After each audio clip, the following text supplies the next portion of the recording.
Voici donc un deuxième résumé qui va concerner donc les opérations sur les nombres complexes. Donc, qu'est-ce qu'on peut faire avec les nombres complexes? Ben, on peut les additionner. Voilà, je peux les additionner. Voilà, j'ai fait A plus BJ. On peut les soustraire. Voilà, A moins, enfin, A moins B, A plus B, A moins B. Qu'est-ce qu'on peut faire? On peut les multiplier A fois B, voilà, et on peut les diviser A divisé par B, et bon, et on peut faire la racine carrée SQRT de A, voilà. Mais attention à la racine carrée, parce qu'en fait la racine carrée, on a deux, là il vous en donne qu'un seul, donc là je dirais méfiez-vous quand même pour la racine carrée. Voilà, parce qu'il y a toujours deux racines carrées. Donc à ce moment-là, qu'est-ce que vous faites? Vous prenez le Z5, bien sûr, vous, vous changez les signes. Bon, il y a quatre configurations possibles, et vous regardez quand est-ce que Z5 au carré fait A. Voilà. Mais il y a quatre configurations possibles. On peut avoir moins 1,76. Enfin, trois configurations, parce qu'on a déjà une qui est présente, qui est plus plus. On peut avoir plus plus, moins plus, plus moins et moins moins. Donc méfiez-vous quand même. Moi, je serais tenté de dire que, voilà, on a plus plus et je dirais moins moins. Voilà. Donc si je fais le complexe moins 1 point 76 moins 0,28, bien sûr, I, attention que c'est Alt I où vous allez chercher dans le clavier à droite, hein, en bas à droite, à côté de la croix, à côté de la primitive, signe primitive, vous avez un I, parce que vous risquez d'avoir des petits problèmes avec ça. Voilà. Alors vous mettez au carré, et voilà. Dans le sens où, si vous ne mettez pas le I correctement arrondi, c'est-à-dire via le clavier, comme je vous ai montré dans la vidéo précédente, ou via Alt I, si vous ne faites pas ça, à ce moment-là, il va considérer que c'est une variable, et alors, il risque de faire des mauvais calculs. Soyez vigilant parce que vous pouvez rater un examen à cause de ça. Soyez très vigilant.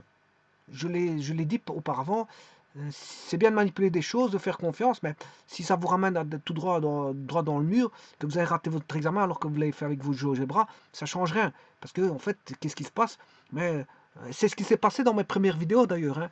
Dans mes premières vidéos, ils ne calculaient pas certaines choses parce que, bon, premièrement, si je prenais Z6, je faisais Z6. Ce n'était pas bon ça. Ça, je vous avais dit que ça ne marchait pas.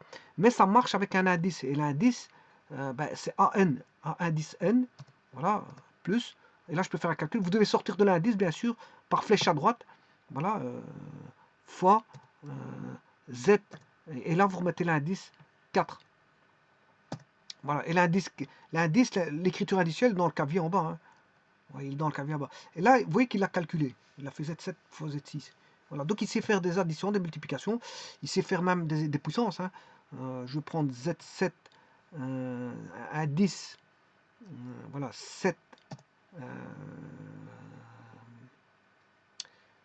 exposant 12, voilà, ben il l'a trouvé, enfin ouais, ici c'est pas exposant 12,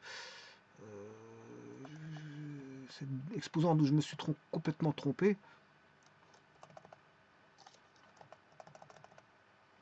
je vais faire donc, j'ai dit Z, je peux le dupliquer, c'est pas un problème ça, enfin, si je me suis un petit peu emmêlé les pinceaux, je vais le recopier, parce que sinon, Z7, là c'est pas bon, je dois avoir un indice, donc je clique sur le clavier, AN, A indice N, Z7, ouais, il n'a pas compris. Je clique sur l'indice. Voilà, cette fois-ci, c'est fait.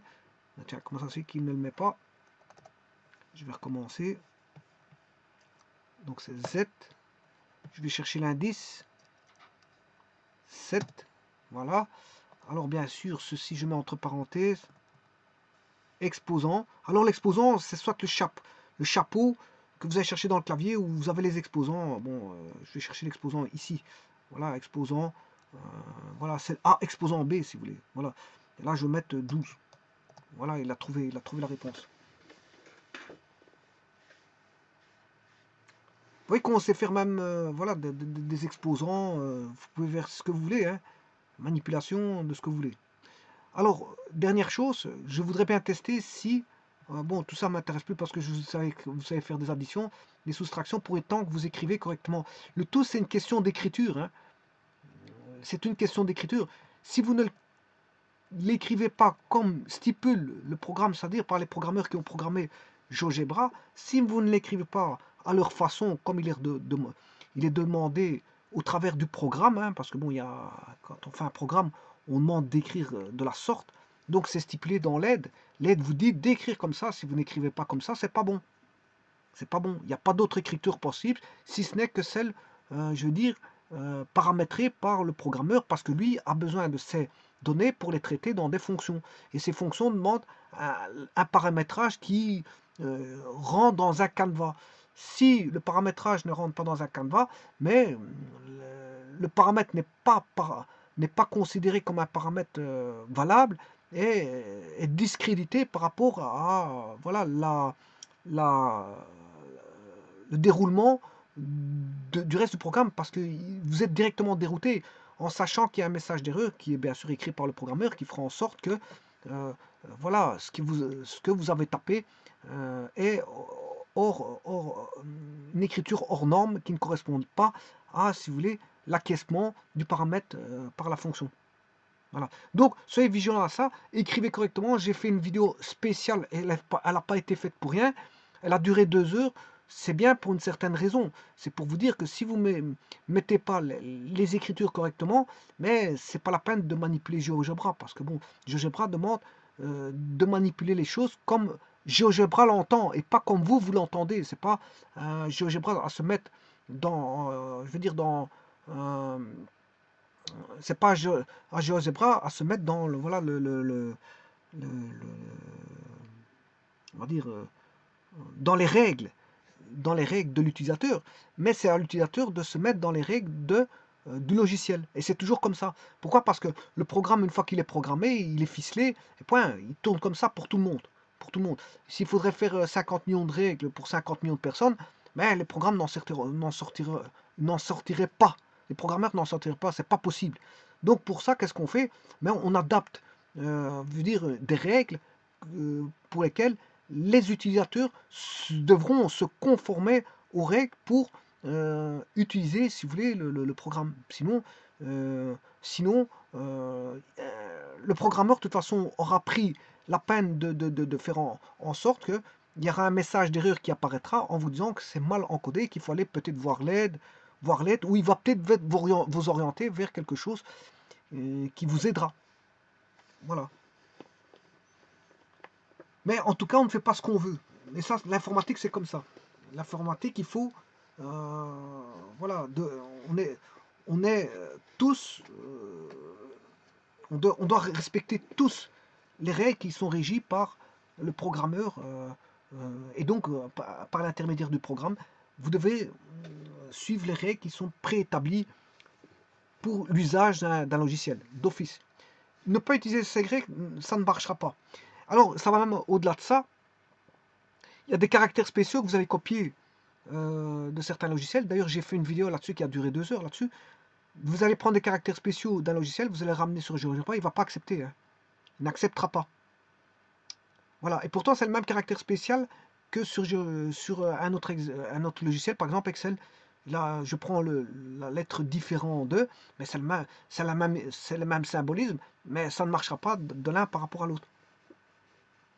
Voilà. Donc, soyez vigilants à tout ça. Soyez vigilants. Soyez vigilants. Alors, ceci étant dit, je vais tester maintenant. Je vais tester si un nombre complexe est valide ou pas. Alors,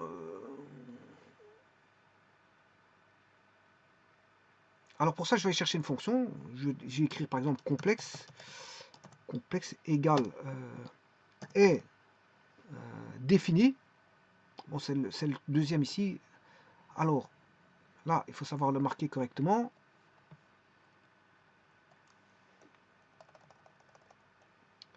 Alors, est défini. Je vais prendre la racine carrée de A.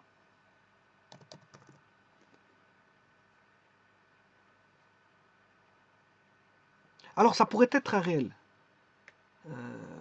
Ça pourrait être un réel si la racine carrée de A existe.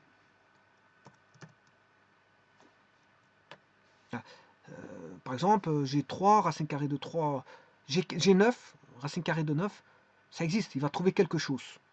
Voilà. Par contre, si on met moins 9, il ne trouvera pas. Il ne trouvera pas. Donc à ce moment-là,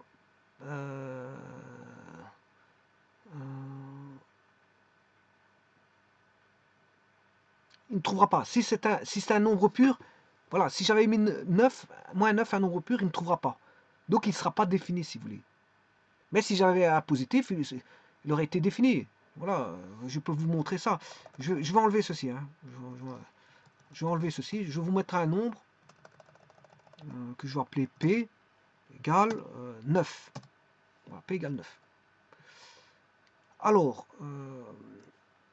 est défini, voilà, P, racine carrée de P,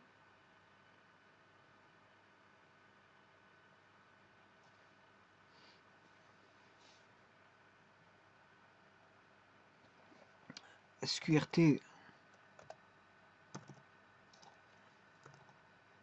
ouais, mais ici, il l'a.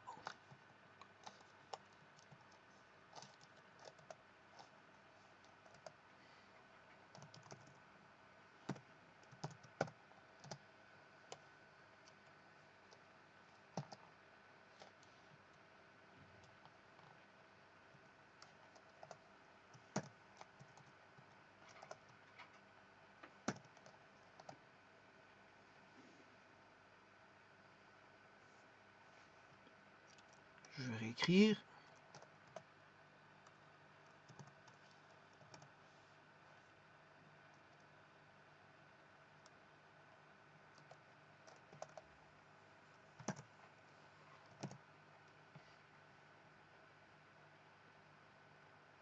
Alors, étant entier, je vais essayer P.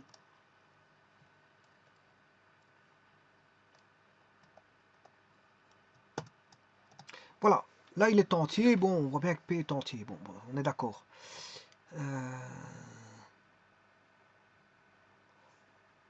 Bon, là je pourrais écrire B, encore la même chose.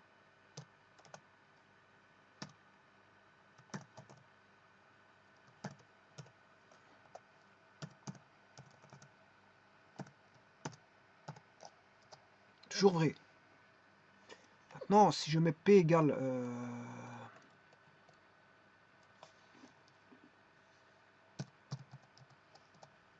là, il devient false, c'est normal, hein, on est d'accord. Voilà. Maintenant, si je prends...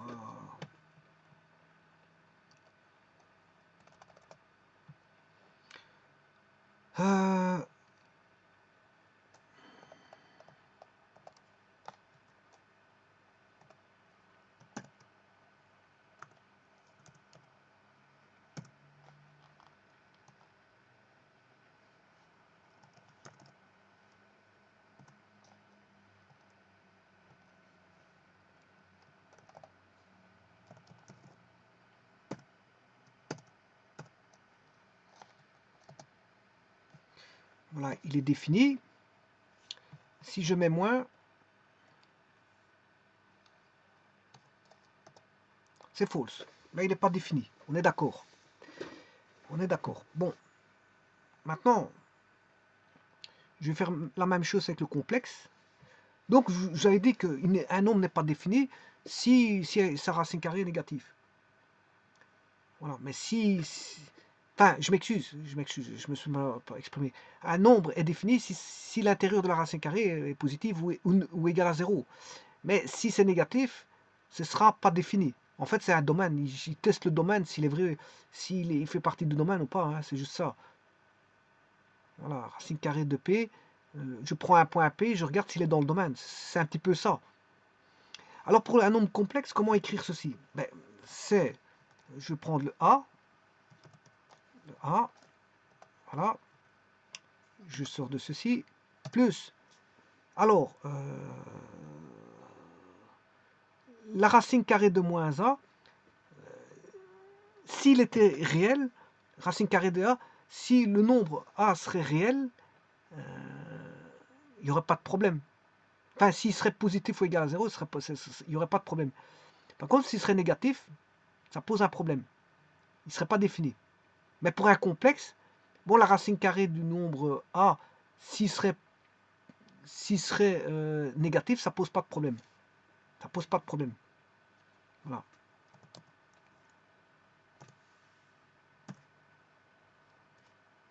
Ça poserait pas de problème, mais il faudrait que je mette un connecteur parce que le A doit être différent de 0. Hein, parce que bon,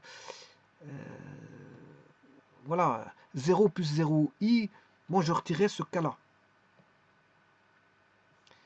Voilà. Donc pour ça, je vais chercher le connecteur qui est dans... Voilà, vous allez dans DIE, c'est A commercial, je vous cliquez, et le connecteur est ici. Et en même temps, je vais écrire A différent de 0. Voilà, il est défini. Donc c'est juste. Bon, là, j'aurais pu mettre une parenthèse, bien sûr. Voilà.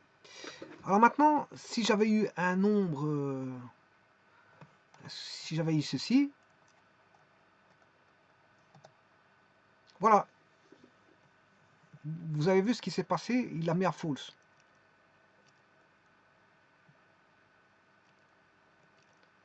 Voilà. Donc A égale 3 plus... Maintenant, je vais écrire 3 plus I.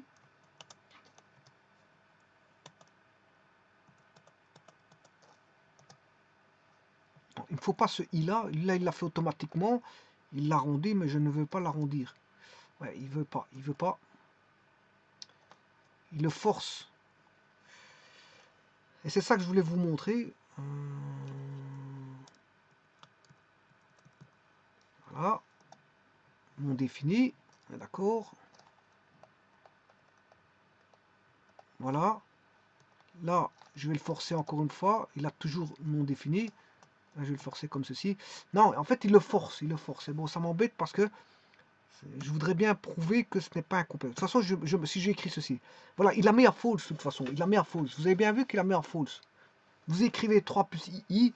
Ne fût-ce que vous mettez un I droit. Hein, c'est parce que je n'arrive pas à le faire. Parce qu'il le force à mettre le I complexe arrondi. Ben voilà. Voilà. Là, il ne le prend pas. Il ne le prend pas. Il n'est pas défini. Et méfiez-vous qu'il pourrait, si dans votre programme, enfin dans votre traitement, si vous mettez un i comme ceci, il ne prendra pas, hein, je veux dire, dans vos calculs, et ça peut bousiller un examen, parce que vous allez croire que vous êtes tout bon. Voilà, c'est pour ça qu'il faut bien vérifier que le i est bien arrondi. Je vais essayer encore tenter dans, voilà, mettre ce i là. Oui, là, il est corgenté parce qu'il le force. Il n'y a pas de problème, il le force. Donc, mais faites très attention à ça quand même. Faites très attention à ça. Voilà, je vous remercie.